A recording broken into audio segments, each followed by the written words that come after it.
Hello and welcome back to read FIDU synopsis IAS. My name is Krishna. Lecture है geography and geology, optional topic है geomorphology.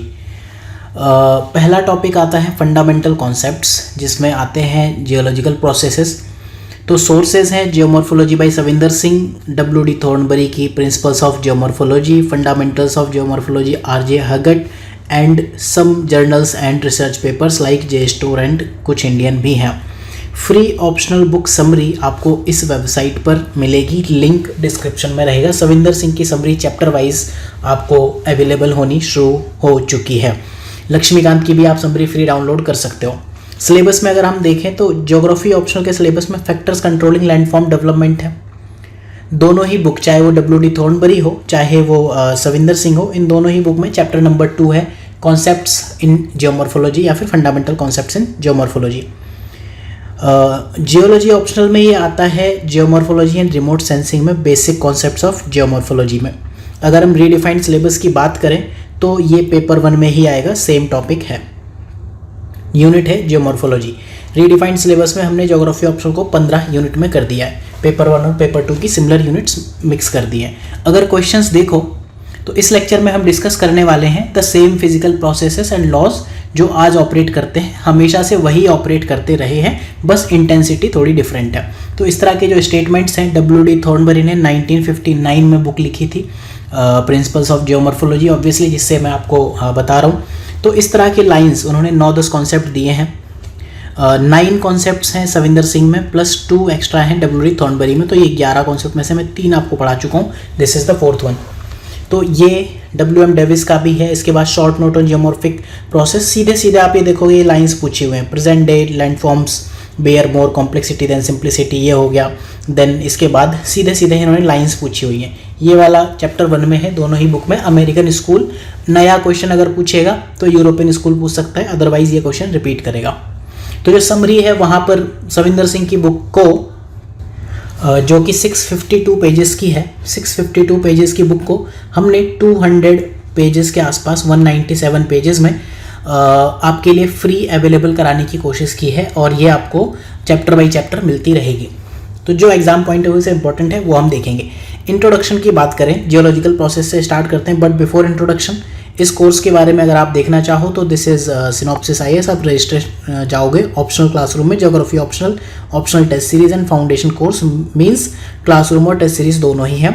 अगर आप इस course के बारे में देखो, I am the main faculty, इसमें आपको ना तो कोई बुक पढ़ने की नीड है अगर आप कोर्स लेते हो, अदरवाइज आप चाह के भी कोई बुक ऐसे पढ़ नहीं पाओगे। सारे ही ईयर्स के जो क्वेश्चंस हैं, मॉडल आंसर है वो इंक्लूड हैं, और जो एंटीसिपेटेड क्वेश्चंस हैं वो भी इंक्लूडेड हैं। कोर्स ड्यूरेशन अप्रोक्सीमेटली 100 आवर्स की है, और पेजेस जैसे कि मैंने बताया लगभग 1/3 है। बाकी चीज़ें अगर आप देखना चाहो तो यू कैन सी। तो लेक्चर शुरू करते हैं। सबसे पहले हम जो इस लेक्चर में बात कर रहे हैं, प्रोसेस और लॉज की बात कर रहे हैं। ये लेक्चर है इस बारे में। जो हम इसमें डिस्कस करने वाले हैं, इस लाइन को एक बार समझ लेते हैं। लाइन ये कहती है कि the same physical process and laws, ये वही प्रोसेस और लॉ हैं जो आज ऑपरेट करते हैं, ये हमेशा से ऑपरेट करते आए हैं। पूरे जियोलॉजिकल टाइम में यही फिजिकल प्रोसेस और लॉ सेम वे में ऑपरेट करते आए हैं। जैसे रिवर वैली कटिंग करती है, डाउनवर्ड इरोजन के थ्रू वैली बनाती है। ग्लेशियर आपके कटिंग करते हैं इरोजन की, इरोजन एक्टिविटीज़ करते हैं, डिपोजिशनल एक्टिविटीज़ करते हैं, विंड डिपोजिशन करती है, और सी वेव्स जैसे हुआ कोस्टल एरियाज बनाती हैं। तो जो हमेशा से जैसे बनाती आई थी वैसे ही आज भी बना रहे हैं। बट थॉर्नबरी ने ये कहा कि not necessarily always with the same intensity as of now. इसको हम देखेंगे उन्होंने ये लाइन स्पेशली क्यों जोड़ी। ये बेसिकली प्रिंसिपल सबसे पहले दिया था जेम्स हटन ने। उन्होंने कहा था कि सेम इंटेंसिटी से ही वो काम करते हैं, तो डब्ल्यू.डी. थॉर्नबरी ने मॉडिफाई किया, कहा ऐसा नहीं है। तो सबसे पहले जियोलॉजिकल प्रोसेस की बात करें। जियोलॉजिकल प्रोसेस को अगर आप डिफाइन करना चाहो तो these are the events that occur on a geological time scale, long temporal and large spatial scale. Spatial मतलब एरिया हो गया, बहुत बड़े एरिया में, बहुत बड़े रीजन में। एरिया एंड स्पेस के बीच में आपको डिफरेंस ज्योग्राफी में, ह्यूमन ज्योग्राफी में मैं आपको कई बार बता चुका हूँ। लॉन्ग टेम्पोरल मतलब बहुत लंबे टाइम ड्यूरेशन के ऊपर। तो जब भी आप ज्योग्राफी में या जियोलॉजी में बात करते हो, स्पेशली जियोमॉर्फोलॉजी सब्जेक्ट की बात करते हो, आपको ये कीवर्ड यूज़ करना चाहिए, ना कि long time and large area, ऐसे मत लिखो, ठीक है। तो इस कॉन्सेप्ट को समझते हैं। एग्जाम में पूछेगा तो यही पूछेगा, या फिर जियोलॉजिकल प्रोसेस पर शॉर्ट नोट पूछेगा, वो हम देख लेंगे। अर्थ मूवमेंट में भी कवर होता है। तो प्रिंसिपल्स ऑफ यूनिफॉर्मिटेरियनिज्म ये दिया गया है जेम्स हटन के द्वारा, और ये इनफैक्ट बायोलॉजी का भी प्रिंसिपल है। इन जनरल सब जगह चलता है। दुनिया में जो चीज़ आज हो रही है हमेशा से वैसे होती आई है, यही प्रिंसिपल ऑफ यूनिफॉर्मिटेरियनिज्म कहता है, यही ये वाला लॉ भी कहता है। अगर आप यहाँ देखो, the same physical process and laws that operate today operated throughout geological time, इसका मतलब वो प्रिंसिपल ऑफ यूनिफॉर्मिटेरियनिज्म। ठीक है, ये जेम्स हटन इन्होंने दिया था। अगर आप इनका पूरा डिटेल जानना चाहो तो 1785 में दिया था। जेम्स हटन थे स्कॉटिश जियोलॉजिस्ट। ठीक है, तो उतना याद नहीं रहे, हटन आप याद कर लो। प्लेफेयर ने इस कॉन्सेप्ट को दोबारा से रीस्टेट किया 1802 में, एंड सर चार्ल्स लॉयल इन्होंने एक बुक लिखी प्रिंसिपल्स ऑफ जियोलॉजी, वहाँ पर इस कॉन्सेप्ट को पॉपुलराइज किया, राइट। लेकिन इस प्रिंसिपल में हटन ने एक चीज़ कही, प्रेजेंट इज की टू पास्ट। ये तो ठीक है, प्रिंसिपल ऑफ यूनिफॉर्मिटेरियनिज्म है। आप आज को जान लो, आप पास्ट को जान लोगे, जो आज हो रहा है वो ठीक है, वही हमेशा से होता आया। लेकिन उन्होंने इस प्रिंसिपल को बहुत ज़्यादा रिजिड तरीके में अपना लिया। ठीक है, उन्होंने कहा कि जो जियोलॉजिकल प्रोसेस आज ऑपरेट करते हैं वो हमेशा से उसी इंटेंसिटी से ही ऑपरेट कराएं, तो ये बात तो सही नहीं है। तो इसी को हम इस लेक्चर में भी समझेंगे, और एग्जाम में जो क्वेश्चन पूछेगा वो भी यही पूछेगा। तो प्रिंसिपल ऑफ यूनिफॉर्मिटेरियनिज्म की बात करें या प्रेजेंट इज की टू पास्ट की बात करें, तो ये हटन का कॉन्सेप्ट आपको बताना है, राइट। देखते हैं, पहले मैं आपको डिफरेंट इंटेंसिटी की चीज़ बताता हूँ। ठीक है, सविंदर सिंह में भी कुछ एग्जाम्पल लिखे हुए हैं, डब्ल्यू डी थॉर्नबरी में कुछ एग्जाम्पल लिखे हुए हैं। थॉर्नबरी के एग्जाम्पल्स ज़्यादा स्टैंडर्ड है, सविंदर सिंह में थोड़े इंडिया के एग्जाम्पल मिल जाते हैं, तो वो मैं आपको इसी लेक्चर में एक्सप्लेन कर दूंगा। जैसे डब्ल्यू डी थॉर्नबरी लिखते हैं कि ग्लेशियर्स ज़्यादा सिग्निफिकेंट थे प्लेस्टोसिन टाइम में, आज के टाइम में उतने सिग्निफिकेंट नहीं है। जब आइस एजेस होती थी उस टाइम पे ऑब्वियसली ग्लेशियर्स ज़्यादा सिग्निफिकेंट होंगे। अब आप देखोगे जो टाइम स्केल है, एक होता है आपका कूलिंग का पीरियड, ये है टेम्परेचर डाउन हो रहा है, ये है कूलिंग, और यहाँ पे है वार्मिंग। तो अगर आप देखो cooling precedes warming and warming precedes cooling, तो ये एक साइकिल चलती रहती है। तो ग्लेशियल एक्टिविटी ज़्यादा एक्टिव होती है आइस एजेस में।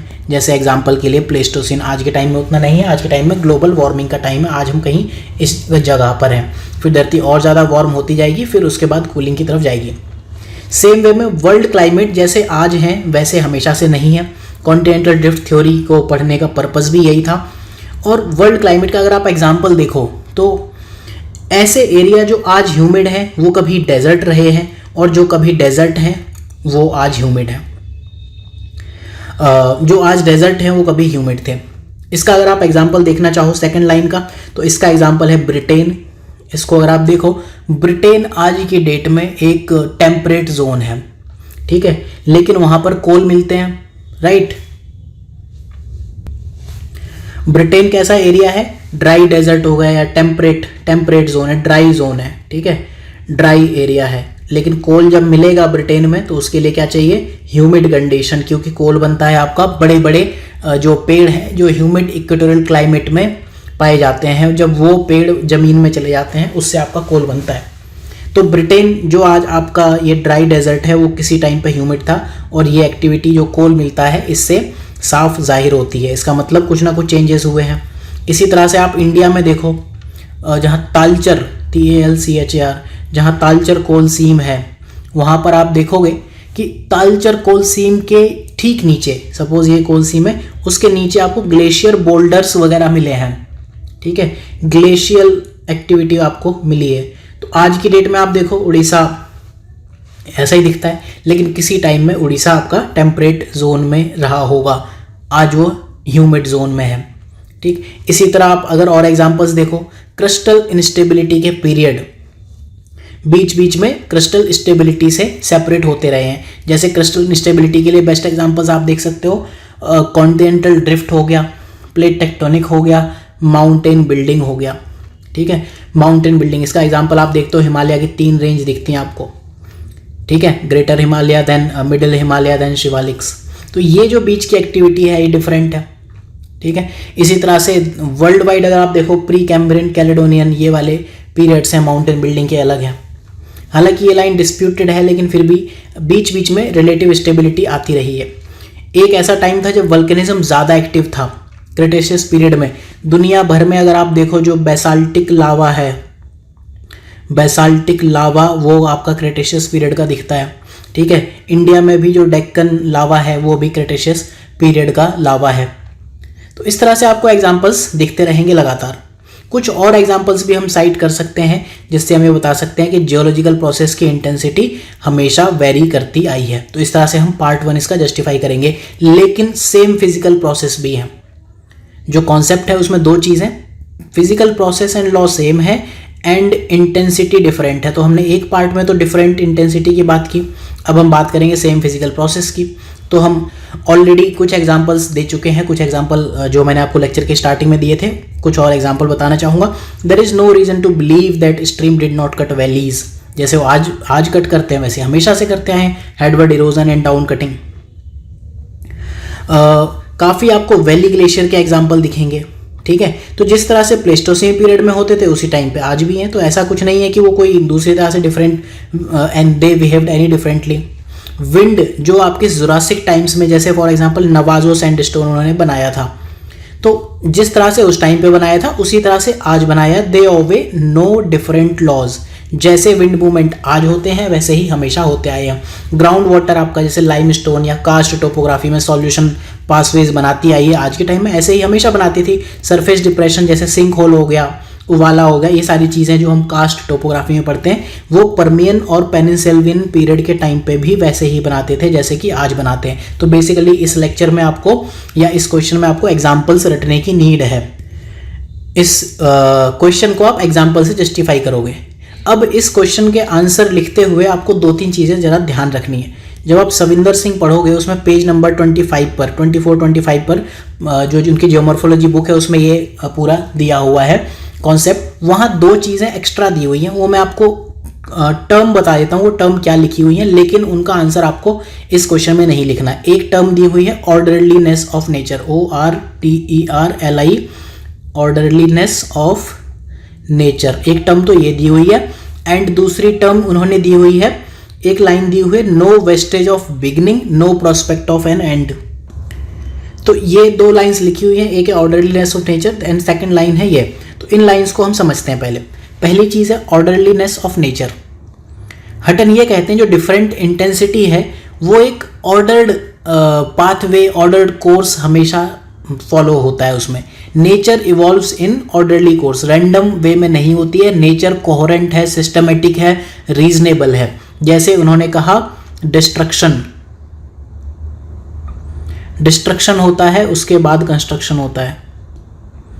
Destruction leads to construction and construction leads to destruction, या construction follows destruction. For example जो आपके अपलैंड्स हैं जब उनका डिस्ट्रक्शन होता है, डिनुडेशन होता है, ठीक है, तो ये हो गया हमारा डिस्ट्रक्शन। जब इनका डिनुडेशन हुआ तो यहाँ से कुछ आपके सेडिमेंट्स आके इकट्ठे होंगे तो सेडिमेंटेशन हुआ, ये हुआ आपका कंस्ट्रक्शन। अब जब ये सेडिमेंटेशन होगा तो विद टाइम ग्राउंड का सब्सिडेंस होगा, ये डिस्ट्रक्शन है। तो इस तरह से नेचर अपने आप को स्टेबलाइज भी करती है और खुद को मेंटेन करके रखती है, तो उसे हम कहते हैं होम्योस्टेसिस मैकेनिज्म, ठीक। यानी कि जैसे थे वैसे ही हो गए, रेजिलिएंट नेचर है अर्थ का।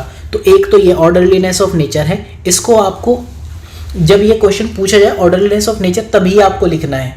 The same physical process and laws, जो हम ये क्वेश्चन पढ़ रहे हैं उसमें इसका आंसर नहीं लिखना, अननेसेसरी टाइम एंड आप अपना पेजेस वेस्ट करोगे।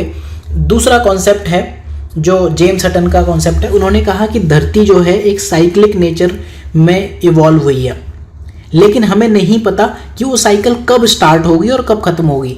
हटन ये कहते हैं कि अगर आप ध्यान से देखो, इस तरह के काफ़ी एविडेंसेस मिले हैं कि सेवरल साइकिल्स, बहुत सारी साइकिल्स आज तक कंप्लीट की जा चुकी हैं, लेकिन हमें ये नहीं पता कि ये साइकिल के स्टार्टिंग का टाइम क्या है और ये साइकिल के एंड का टाइम क्या रहा होगा। ना ही हमें ये स्टार्टिंग का टाइम अगेन हमें पता है, ना ही अगेन एंड का टाइम है पता। तो वो ये कहते हैं नो वेस्टेज ऑफ बिगिनिंग, ना तो हमें शुरू का पता है and no prospect of end. लेकिन धरती जो है वो cyclic nature of earth history follow करती ही है। जैसे इसका एग्जाम्पल है माउंटेन बिल्डिंग में प्री कैम्ब्रियन इसको आप PCHT से याद कर सकते हो। प्री कैम्ब्रियन फेज आया, फिर कैलेडोनियन फेज आया, फिर हर्सेनियन फेज आया, देन टर्शरी पीरियड आया। इंडिया की जो माउंटेन बिल्डिंग एक्टिविटी है वो टर्शरी पीरियड की मानी जाती है। तो ये तो श्योर है कि धरती का एक साइक्लिक नेचर है, लेकिन उसकी ना तो कोई स्टार्टिंग बता सकता है, no wastage of beginning and no prospect to an end. इसके बाद कुछ एग्जाम्पल सविंदर सिंह में दिए हुए हैं, अपलाशियन के ऊपर है, अपलाशियन कब बने एंड पेनिनसुलर इंडिया के ऊपर। तो एनीवेज ये एग्जांपल्स हम डेन्यूडेशन क्रोनोलॉजी वाले चैप्टर में देखते हैं। तो ये 3 चीज़ें इररेलेवेंट हैं। जो सविंदर सिंह का पेज है उसमें पेज नंबर 25 का जो ये वाला कॉलम है, कॉलम नंबर 2, उसको आप इस क्वेश्चन के लिए छोड़ सकते हो। तो अब जब हम इस कॉन्सेप्ट का इवेल्युएशन करेंगे या प्रिंसिपल्स ऑफ यूनिफॉर्मिटेरियनिज्म का हम इवेल्युएशन या कंक्लूजन लिखेंगे, तो ये चीज़ तो श्योर है कि without principle of uniformitarianism there could hardly be any science of geology. अगर सेम चीज़ है ही नहीं, आपको कॉन्सेप्ट्स एंड लॉज नहीं पता, तो साइंस कैसे बनेगी? साइंस के लिए प्रिंसिपल होने चाहिए, लॉज होने चाहिए जो हमेशा यूनिफॉर्मली एक्ट करें। जब हम साइकोलॉजी ऑप्शनल पढ़ते हैं तो वहाँ हम साइंस की बात करते हैं कि साइकोलॉजी एक साइंस है कि नहीं है, तो हम बताते हैं कि साइकोलॉजी स्टार्ट होती है एक पोस्टुलेशन से। उसके बाद हम उस पोस्टुलेट को वैलिडेट करते हैं, एजम्पशन लेते हैं। अल्टीमेटली जब उसके वैलिडेशन के बाद हम उसका एक्सपेरिमेंटल एनालिसिस करने के बाद जब हम सेटिस्फाई हो जाते हैं, उस टाइम पे कहते हैं कि ये लॉ सही है। तो जियोलॉजी क्योंकि साइंस है, इस वजह से वहाँ पर प्रिंसिपल्स एंड लॉज हमेशा लगेंगे। However intensity of forces of destruction and creation, ये तो आपके टेम्पररीली डिफर करते ही हैं। तो ये था इस लेक्चर के बारे में। अब इसमें जो मैं आपको सेम चीज़ बताना चाहूँगा, एक जो आपके फ़ायदे के लिए है वो ये है कि free optional book summary we have started course, I am making that summary. तो पेड रजिस्टर्ड स्टूडेंट के लिए अलग चीज़ है, पेड या रजिस्टर्ड स्टूडेंट के लिए, एंड फ्री ये समरी कुछ हमने मार्केट में फ्री लाने की कोशिश की है। लाइक विल ट्राई कि जो भी ऑप्शनल की स्टैंडर्ड बुक्स हैं उनकी समरीज हम आपको इजीली प्रोवाइड कर पाएँ। So thank you for watching और मिलते हैं अगले लेक्चर में। ये था ज्योग्राफी एंड जियोलॉजी दोनों ही सब्जेक्ट के लिए एक लेक्चर।